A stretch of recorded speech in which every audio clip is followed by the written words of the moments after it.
When everybody's chasing one thing and you chase a different thing, then you get better prices, you get better access. You hope that at the end, the different strategy will be rewarded.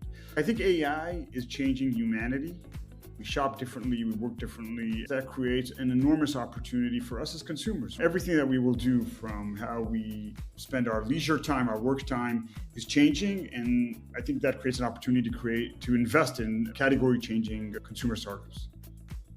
Why invest in consumer AI when everyone else is chasing enterprise? Invest in companies now that have 2 or 3 people in them, and that's it. Our fund is $30-something million. We give $1 million to a company, they can generate substantial revenues and grow in valuation dramatically just with our small investment. And I think that will create unbelievable returns for our LPs. What will define the winners in consumer AI? Do you think brand, distribution, data, habits, or something else? We're people, we're emotional, brand, that's what I think. Hello everyone, welcome to Venture Signals by AI Insiders. Today we have Danny with us. How are you, Danny? I'm doing great to be here, fantastic, thank you. For joining. You have been in venture like 25 years, but what makes your perspective especially interesting is that you choose to start a new fund with a specific view. Consumers still matters, even in the middle of the AI wave. Through Sticker, you are looking for how AI is not just products, but also team size, go-to-market, and what categories are still open for startups as the major platforms expand. Why invest in consumer AI when everyone else is chasing enterprise?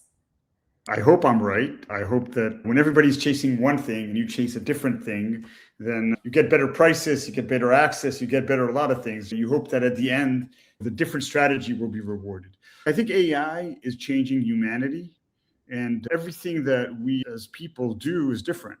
We shop differently, we work differently, everything we do is different. And when that happens, that creates an enormous opportunity for us as consumers, for us as people. Everything that we will do, from how we spend our leisure time, our work time, is changing. And I think that creates an opportunity to invest in category-changing consumer startups. What does AI make possible today that wasn't realistically buildable even a couple of years ago? I think the one important thing is that AI enables companies to be very fast and develop products or features so quickly and so cheaply. So we invest in companies now that have 2 or 3 people in them. So the cost structure is very different and creates a great opportunity for a small fund like ours.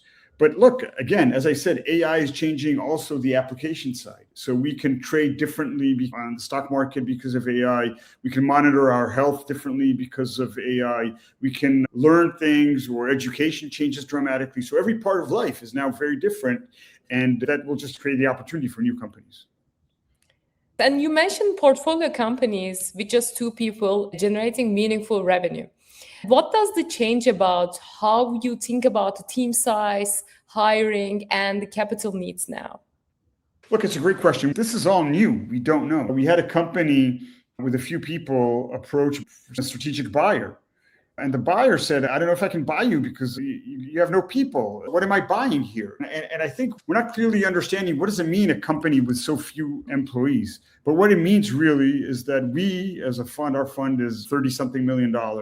We give $1 million to a company, they can generate substantial revenues and grow in valuation dramatically just with our small investment. And I think that will create unbelievable returns for our LPs. So that part is really interesting, because I always say that right now, being an AI investor is harder than being an AI founder. So if 2-person companies can build meaningful businesses, what does the old venture playbook around headcount and fundraising, what do you think about it? What changed now? I think, look, in some categories, I think that old venture playbook is throw it out the window.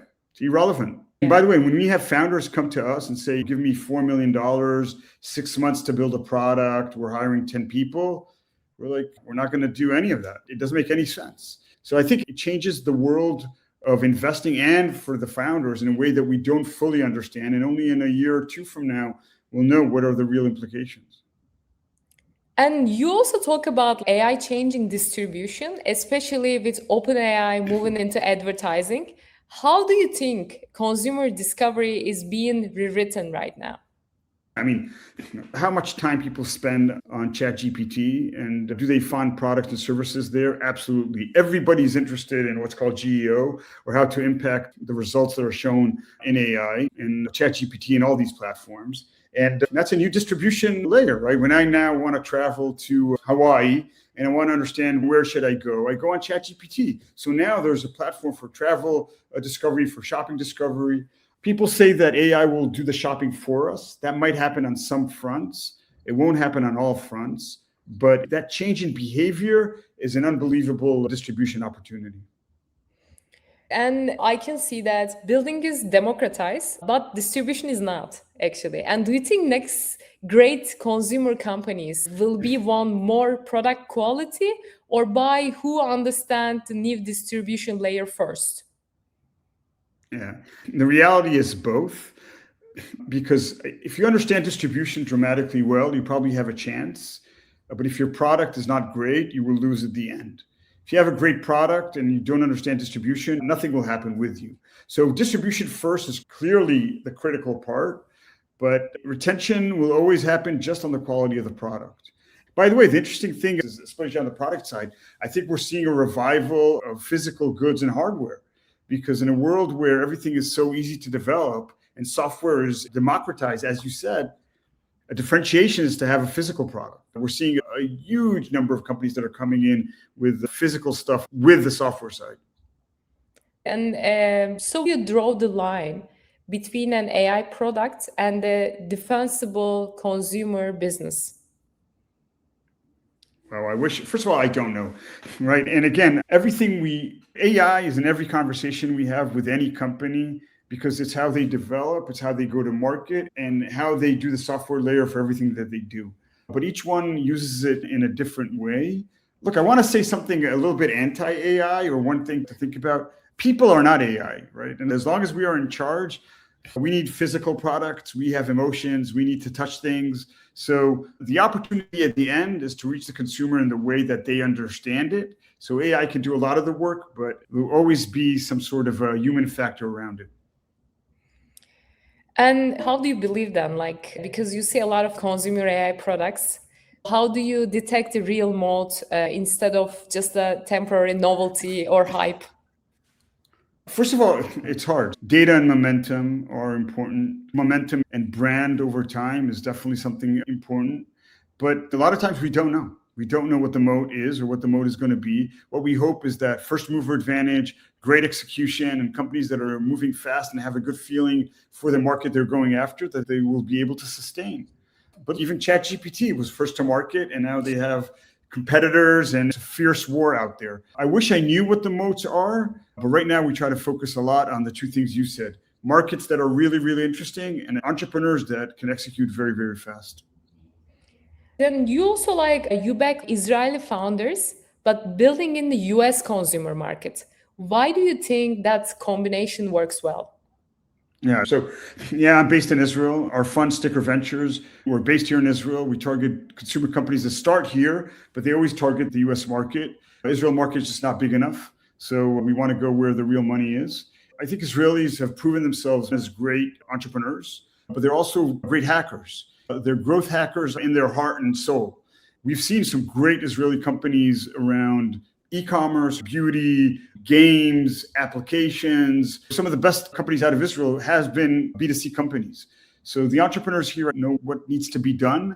As I said, they're hackers in their heart, and I think they have an advantage when they are bring that hacking mentality into growth in the US market.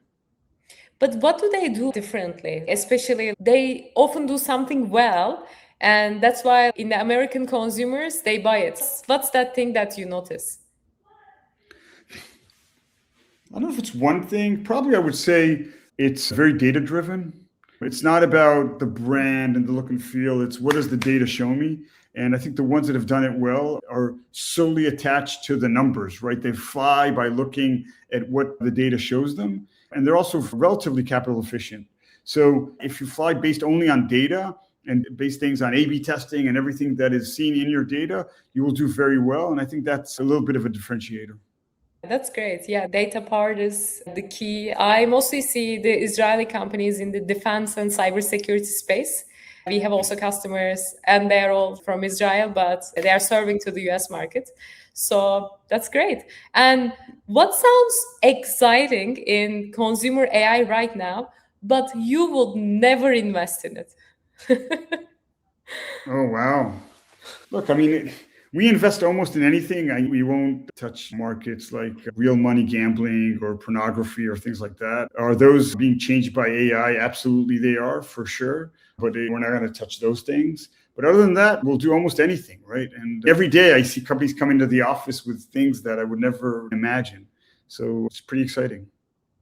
And what's the biggest misconception people have about building a consumer AI company right now, according to, because you talk with so many founders every day. So No, I think the misconception is not with the founders. The founders are hungry to build and understand this. I think the misconception is with investors. I think too many investors think that, oh, B2B is so much easier. Oh, B2B is predictable. And we saw now how SaaS is being hit so hard. Turns out it's not that predictable, right? And sometimes you have a customer and that customer goes away. So I think the thought that B is easier than B2C is something that I think is completely wrong.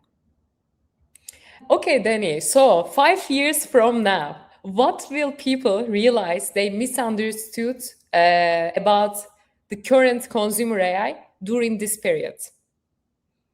I think what people don't understand is that the biggest companies in the world are being disrupted by AI, and we will see new social networks, new travel companies, new financial companies. So we will see these emerging large players, the same thing we saw 20 years ago, emerge now, and people just don't see it and don't understand it. And that is something that we'll realize in the next 5 years. Before I move to my last question, I'm curious about, is there any startup that you invested recently, think that they are going to be huge in the next 5 years, like, so people should follow it? Yeah, for me, one company that I'm very excited about is a company called Turnout in the US in San Diego. A founder called Itai Hirsch. She's fantastic. And they're using AI to help consumers deal with government-related agencies and how they can get help around Medicare and Social Security. And they are just growing like crazy. And they have a unique product offering, and they're just killing it. And I think they're going to be a huge company. And what will define the winners in consumer AI? Brand, distribution, data, habit, or something else? At the end, brand. Brand?